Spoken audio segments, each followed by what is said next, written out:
Now, you know I'd rather walk on my lips than talk about anybody. But I just think we all need to know what's going on in the neighborhood, because there's been some nefarious things afoot. You know that little blonde girl, she lives down the street, right across from Mel and them? Yep, catty corner just like that. Well, I had heard from Darlene, who had heard from Charlene, who had talked to Charlotte. You know, she's their next door neighbor. She's right there beside her. That she got caught snooping at that house down by the water tank, right down the road, at the end of that trail through the woods like that. I know they stay to themselves. I don't know why anybody would go out there. They've never bothered a soul. No, she didn't have any business out there. And ever since the little girl with the red jacket had that whole ordeal, we've all steered clear of the woods for a while, so there really was no reason at all. Well, you know, sometimes she acts like she ain't got no good home training, and that's what happened this past weekend.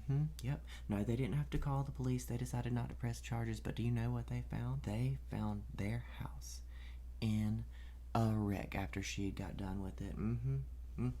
Not a care in the world for them. Not a care in the world. She walked straight into their house. You know where they found her? They found her in the bed. Not only that, but she'd messed up all the beds in the house. Unmade all of them. Didn't make them back up. And great day in the morning. This next part just gets me to my core. She had her outside clothes on in that bed. I know that's a whole day of washing. But besides that, before she crawled into their beds, which that just gets me every time. Before she crawled into their beds, she sat in all their chairs. And well, you know, their baby one, that one was too small for her. It broke. The mama one, she didn't break it, but she sure did squish around in it real good. And well, you know, he is a real healthy man. He's never held back from a biscuit. So his chair was kind of shaped specifically. It's not specific anymore. She made sure to see to that. And he said, what in the Sam Hill is going on here? And I don't blame him for that strong language. They got everything kind of put back the way it's supposed to be. They finally sat down at their breakfast. That's where they had gone. Their breakfast was a little warm. You know how that goes. So they decided to go on a little walk. That's when she had busted right in there without a care in the world. As God is my witness, she ate a bite from all 3 bowls and then decided to choose between one of them. I think it was the babies that she decided to eat. But she sure wasn't thinking about anybody but herself.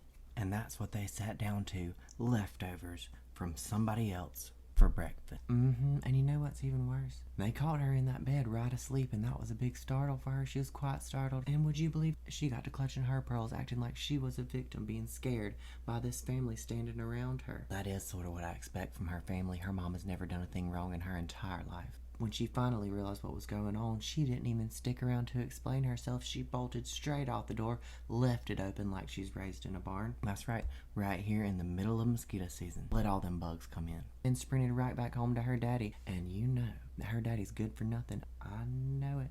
He's not gonna do nothing about it.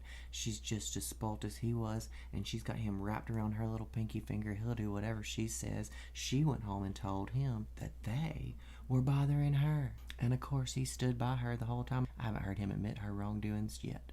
And last I heard, he was taking her side and saying that she didn't do nothing wrong, that she got confused. But nobody's ever got confused going into that house down that trail. I mean, and it's as isolated as a bear's den, and nobody just wanders into a bear's den. And I'm not trying to alarm you with all that. I know it's very startling to have somebody bust into somebody's house in our very neighborhood, in this neighborhood. I know, I can't hardly believe.